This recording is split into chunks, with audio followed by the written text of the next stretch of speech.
Bruno, primeiro, obrigado por aceitar o convite para bater um papo com o GR Club, depois de uma sessão de abertura bastante positiva, né? Uma agenda não só regulatória, mas macroeconômica surpreendente, positivamente. Queria que você comentasse, começar um pouco comentando os processos que vocês têm simplificado enquanto CVM para emissão, para ofertas públicas. Nesses 9 meses, essas novidades, o que surtiram em termos de efeito para a indústria de fundos imobiliários e quais pontos talvez vocês tenham que aprimorar ou endereçar melhor nos próximos meses e anos aí para fomentar o crescimento dessa indústria.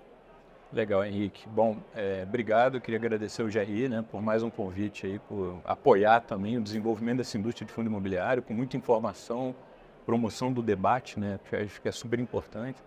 E a gente aprende, né? O regulador está aqui para aprender e entender, né, as necessidades do mercado, o que está acontecendo, para ver aonde que a regulação precisa caminhar ou se não precisa caminhar, né? Se ela tem que ficar parada. Então é um momento agora, acho que a gente já teve um avanço regulatório muito grande com a 160 para desburocratizar ofertas. Então a gente tem visto, quando a gente olha, né, o número de ofertas em andamento, assim, né, que o pessoal está preparando, que o mercado está preparando, ou já está em andamento, já está aberta, né, já está no mercado, é um volume expressivo que tem sido feito de uma forma muito rápida. A 175 agora também, né, que é a nova norma do fundo imobiliário, ela deixa de ser a 472, ela passa para ser 175. A 175 ela foi muito feliz porque ela consolidou todos os fundos numa única norma, então a gente tem um fundo imobiliário no anexo 3, só com a parte específica do imobiliário, e a gente tem a regra geral que vale para todo mundo. Então a gente acaba com aquela dúvida, né? O que vale a 472 ou o que vale a 555 dos fundos, né? E agora a gente conseguiu consolidar e ter uma norma única para os fundos de investimento, que também vai trazer uma redução de custos para essa indústria, de custo de observância para essa indústria e desenvolver essa indústria, com certeza. Então acho que a norma de ofertas foi um primeiro, né, o primeiro passo para tornar a oferta mais célere e desburocratizada. E agora esse segundo passo com a nova norma de fundos, está bem recente. Então, desde segunda-feira, os novos fundos imobiliários que vão começar ali, eles precisam nascer já dentro desse novo arcabouço regulatório, já adaptados, né, a 175. E os fundos do estoque, eles podem ter até o final do ano que vem para se adaptar. Então, a gente deu um prazo bem longo aí para a indústria, também não dá nenhum susto na indústria, né? Mas acho que a norma traz tanta inovação e tanta coisa positiva que muita gente, a gente já vê o próprio mercado querendo uma adoção antecipada mesmo, né? Porque ela reconhece ali o papel do gestor como um prestador de serviço essencial. O que é isso? O gestor, ele é o protagonista do fundo imobiliário, ele passa a ser o protagonista.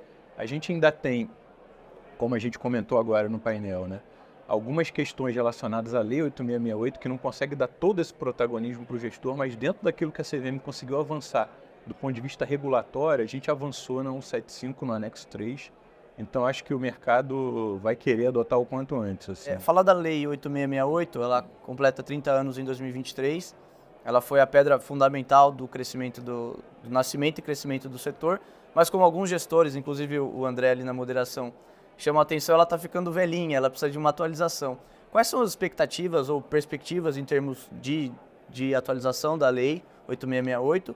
E quais são os principais gargalos que chegam a vocês pelo mercado, pelas gestoras, pelas distribuidoras, por quem realmente atua e faz o mercado girar? A gente tem assim alguns pontos de atualização do 8668 que chegam pelo mercado, né? A gente já vem discutindo isso já há bastante tempo. Acho que desde 2018 ali, o mercado já trouxe propostas de alteração da 8668. Isso já entrou na pauta do próprio Ministério da Fazenda, em discussões do IMK. A gente vem acompanhando isso e vem levando isso para o Ministério da Fazenda. Agora a gente está com uma relação muito próxima lá, junto ao Ministério. Eles estão muito sensíveis às questões microeconômicas, principalmente de mercado de capitais. Não é à toa que foi criada a Secretaria de Reformas Econômicas, né, para olhar para todo esse ambiente micro e buscar. O micro consegue trazer desenvolvimento para o mercado. E essa modernização da 8668 está inserida aí nesse contexto. Certamente está no radar lá também.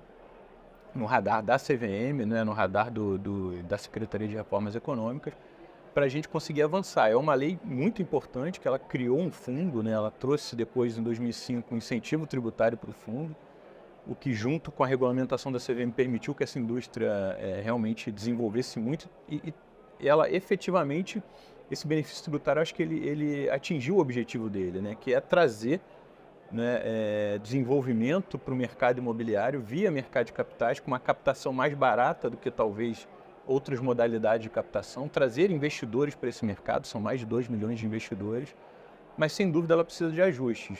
Que ajustes a gente entende assim como relevantes? Eu acho que o principal ali é a gente reconhecer que o gestor ele também pode ser o protagonista para o fundo de tijolo, né? Para aquele fundo que investe em imóveis. A lei, quando ela foi criada, nem existia a figura de gestor, né? A gente só tinha um administrador.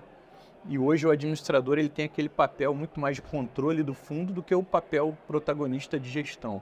Então isso a lei ainda trava um pouco esse desenvolvimento. E obviamente ela tem uma questão ali que é a questão tributária, né? Na hora que você coloca numa lei uma isenção tributária, você ganha 2 reguladores, né? Você ganha o Ministério da Fazenda, ali a Receita Federal como regulador do fundo imobiliário e a CVM. Cada um com seu chapéu, cada um com seu objetivo. Então, eventualmente, você vai sempre ter questões ali de natureza, de matéria tributária que a Receita Federal legitimamente vai levantar, né? E aí o mercado vai precisar observar. Essa é uma das questões quando você cria um fundo por meio de lei, né? Mas, assim, são questões que a gente conversa muito com a Receita, não há uma separação, tá? Eu diria que a gente tem conversas quase que semanais com a Receita Federal sobre o fundo imobiliário, grupos de discussão, né? Dúvidas que eles têm, eles ligam, perguntam. Então, uma interação constante, não são 2 reguladores trabalhando completamente isolados, independentes, né? Para trazer aí uma segurança maior para o mercado também sobre essas questões. Interessante porque existe uma reforma tributária do consumo, uma primeira etapa, e já existe uma MP, a 1184, que começa a tocar na reforma da renda, com uma alteração em um dos critérios de isenção de dividendos dos fundos imobiliários. Até que ponto essa medida provisória é benéfica ou prejudicial e como a CVM se encaixa nessa discussão de reforma tributária de renda que impacta diretamente os fundos imobiliários? Então, Henrique, essa discussão, assim, se a gente for olhar, né, tá todo mundo falando, tá aumentando de 50 para 500, né, poxa, caramba, vão mexer no fundo. Na verdade, o olhar tem que ser ao contrário, né, poxa, legal, preservaram o benefício tributário para o fundo de investimento, quer dizer, quando a gente olha os fundos de mercado em bolsa, a gente não vê nenhum fundo com menos de 500 cotistas ali. Então, acho que para o mercado de capitais ali, para a operação de fundo imobiliário em bolsa, que é o objetivo da isenção tributária, está tudo sendo preservado, né? Então, eu acho que o impacto é mínimo ali, né? ou zero, praticamente, para esses fundos de mercado, tá?